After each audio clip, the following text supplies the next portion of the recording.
સાંભળે છે કે પાંદડું લીલું અને રંગ રાતો હોય છે, એ પણ આપણે ઘણા વખત સાંભળીએ છીએ. જ્યારે મારે તો પેલા અહીંયા નવકણભાઈના કીડે આવ્યો છું એટલે મને સંતોના શરણોમાં લાભ મળ્યો છે, જેથી કરી હું પાછો વળી ગયો છું કે શું કે મારે સંતનો સંગ થયો છે. સંતનો સંગ થાય છે ને એટલે રંગ ફરી જાય, વાણી ફરી જાય અને ઘણી બધી મજા આવે છે. આમાં બધું ઘણું બધું આવે છે, પણ વાણી વર્તમાન આ બધું ફરી જાય છે, નિર્મળ બની જાય છે. પણ સંતનો સંગ કરવાથી જ્યારે આપા જાગરે મેપા બાપુનો સંગ કર્યો હોય તો વાણી વર્તમાન બધું ફરી જાય. જો એમ કહેવાય કે ઝાડે જો રહ્યો એને જો સંતનો સંગ કર્યો હોય તો ઝાડે જો મટી જાય, લુગડા ધોવા મટી જાય. એમ દરેક માણસ ગમે એવો હોય, આપણે એવું નથી કરતા કાળજાળ બારોટિયા હોય, હાય ફાય માણા હોય, જે એમ કહેવાય કે ગમે એની ધરતી ઉપર હાલો જતો હોય, ધરતી મંડે ધ્રુજવા. એમ કહેવાય સિંહ ઘોડે તરાડ દેતો હોય, કાક કરતો ન આવતો હોય, ડાલામાંથી સિંહ જેવો હોય, પણ એમ કહેવાય જોગંદર જકાળા ભૂરી લટાળા ચાલે ચકાળા ચચાળા કણકે ટાળા સિપાળા સથાળા ગજવે કાળા હિરણિયાળા હુકારી કાક કરતા એમ કહેવાય સિંહ આવતો એવો કાળજાળ બારોટિયો હોય. પણ તો એ રાકો ભરી જાય. રાકા કેવા બને છે? સંતનો સંગ થયો. જે ભમરી હોય એ કદાચ ભમરી હોત જો ઈવલ હોય અને ઈવલ ને લેવા જાય ભમરી, અને ભમરી જેવી તેવી ઈવલ ને નથી લેતી. કારણ કે જો એને ડંખ મારે અને આમ જો પંપુડું વળી જાય ને તો એ નહીં લે, શિકારશે નહીં. પણ જો હામી આમ ફેણ માંડશે ને તો તરત એને સ્વીકારવામાં આવશે કે આમાં કંઈક છે, આ ભમરી બનશે.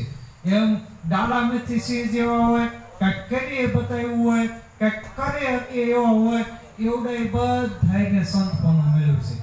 કારણ કે એવડા એ જ સુધર્યા છે. આપણે એમ કે કાંટો વાગે લોહી બાપા આવા કેદી મટશે, આ શું થાય છે, એ કાંઈ કેદી ન હોકે, પણ કંઈક કરીએ કે કંઈક કરવું છે તો સંતનો સંગ જોઈએ. પેલા પ્રથમ તો સંતથી રૂડું કાંઈ છે જ નહીં. જો હારા બારોટિયા આપણે જોયા, હારાની આપણે વાતો સાંભળી છે, પણ સંગ કોનો કર્યો છે? કોઈ એમ કીધું કે આને દારૂડિયાનો સંગ કર્યો ને પીર થઈ ગયો એવું બન્યું? કોઈ કીધું કે હાલવા જુગાર રમતો તો સંત થઈ ગયો એવું કોઈ કીધું?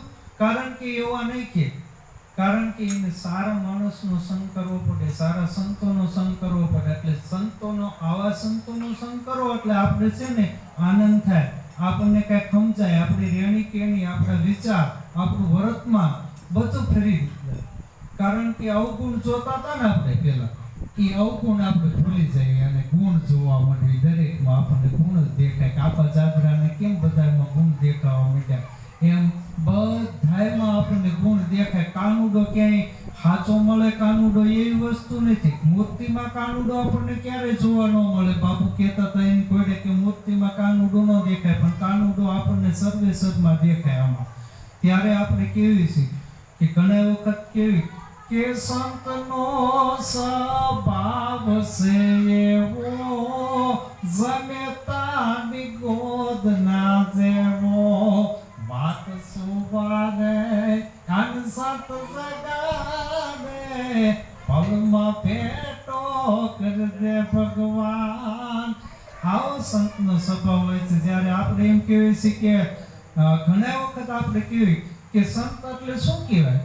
સંત એટલે સંતની આપણને ખબર નથી. સંતની હારે સંત કરવાથી આપણને શું મળે છે, સંતની હારે બેસવાથી આપણને શું પ્રાપ્ત થાય છે, એ જોવાનું છે. કારણ કે જ્યારે આપણે નિર્મળ મનથી, મેં એક વચન સાંભળેલું છે દાસી જપોનું, કે જીની રખતાની નેણા હરખીને મટી જાય, મંડા કીરી દોડાય દોડ. આ સાચું છે? નિરખતા નેણા હરખીને મટી જાય, મંડા કીરી દોડા દોડ. આ તો સંતનો સંગ થાય સંતની વાણી છે આ.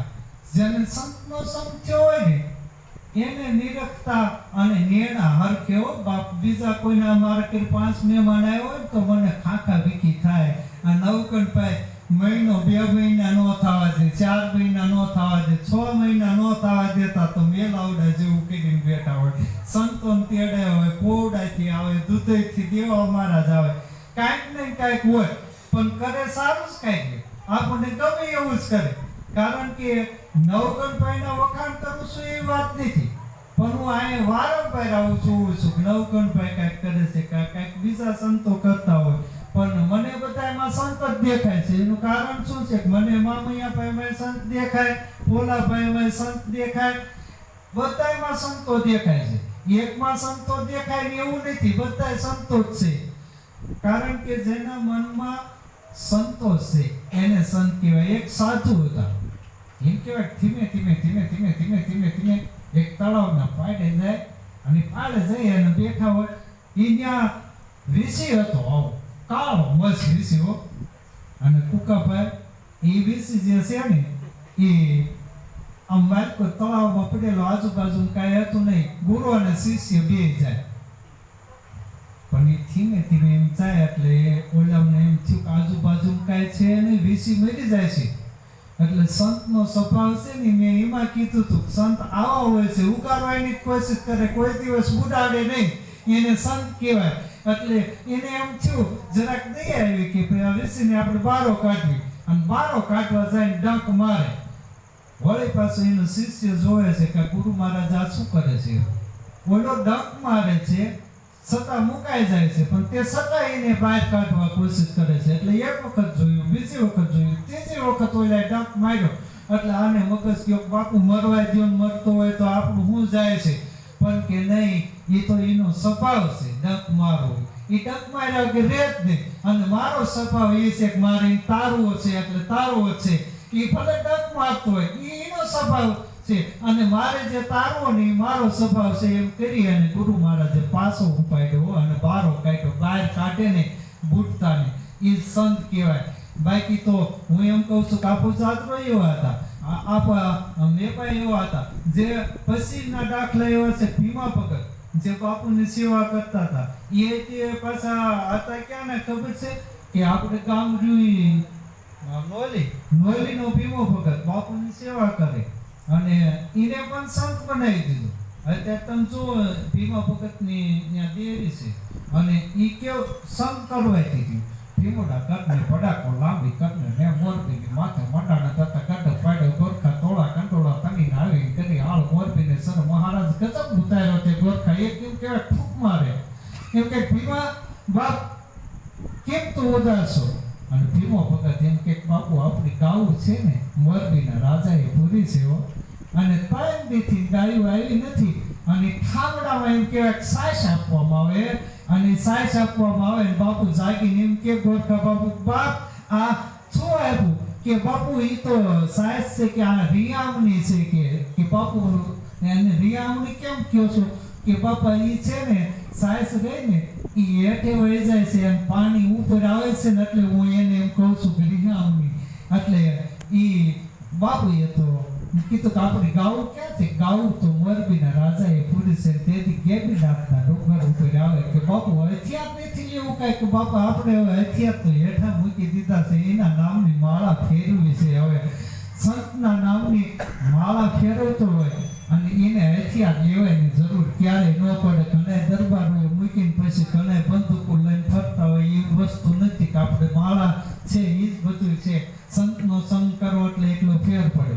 અને એમ કહેવાય પછી ત્યાં ગયા અને એ ત્યાં જઈ અને પછી એમ કહેવાય કીધું કે ભીમા હાલે વોકાની ને અને ફૂંક માર કે બાપુ અહીંથી ફૂંક મારવી તો પાંદડું ન હલે. અને એ મોરબીનો ગઢ વડે કે પણ કે હું કહું છું ને ફૂંક માર, અને એ ફૂંક મારે. અને પછી પેલા કે ગાયું જોજો, વોકાની ને આવડી કેવડી હોય અને એમાં એમ કહેવાય ગાયું જો, અને ગાયું એ કાંઈ દેખાય મોરબી ગેબીના ડુંગર ઉપરથી ભીમા ભગત જોવે અને પણ મોરબીની ગાયું ભાળ્યો અને ભૂખી તરસી ગાયું હોય અને પાંગોડા દેતી હોય એ ગાયું જોઈ.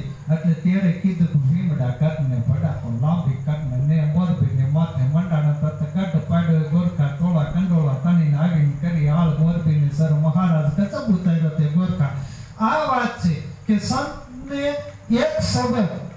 જો કોઈ પી જાય, ગ્રહણ કરી લે, જે એને સમજાઈ જાય કે ઓહો સંત એટલે શું છે, સંતના શબ્દ એટલે શું છે. બધા ઘણા વખત આપણે કહેવી છે કે રોહિદાસને ઘરે ગંગાજી આવ્યા હતા. એ ગંગાજી કયા હતા કે રોહિદાસના જે આ શબ્દ, જેને સદગુરુનો સંગ થયો રોહિદાસને, અને એના આ જે ગળામાંથી, જે મુખમાંથી જે શબ્દ નીકળવા માંડ્યા ને એમાં ગંગાજી હતી. ગંગાજી જેવા, સરસ્વતી જેવા શબ્દ નીકળવા માંડ્યા ને એ ગંગા કહેવાય. બાકી ગંગાજી આમ સામડાનો કુંડ, આ સામડાનો કુંડ છે. જે આને કીધું એ સામડાનો કુંડ છે.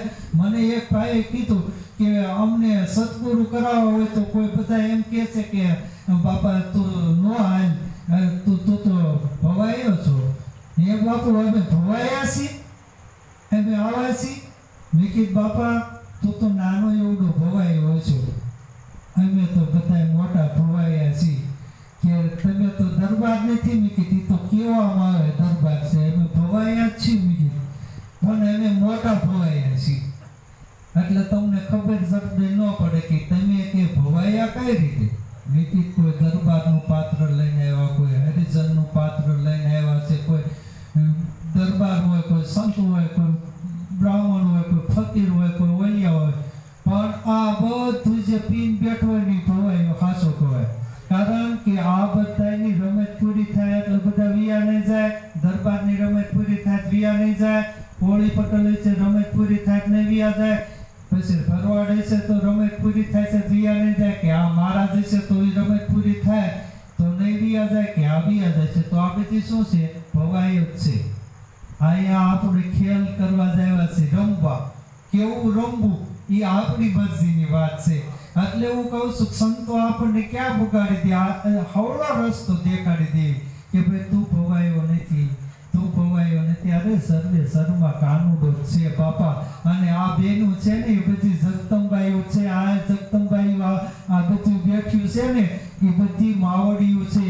એના દર્શન કરો, બીજે ક્યાંય દર્શન કરવા જવાની જરૂર નથી. મારા બાપ ઘણા એમ કહે છે કે અમારે કાનુડાના દર્શન કરવા જાઓ. ઘરે કાનો રહ્યો ને એના દર્શન કરી લો, બાકી ક્યાંય જવાની જરૂર નથી મારા વાલા.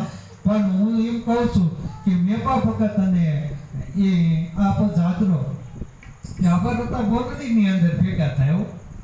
પણ એ મોરડીની અંદર જ્યારે નિભાડો તોરો રાખ્યો મેપા ભગતે, અને ત્યારે આવડા રતા ભગતે જોયું.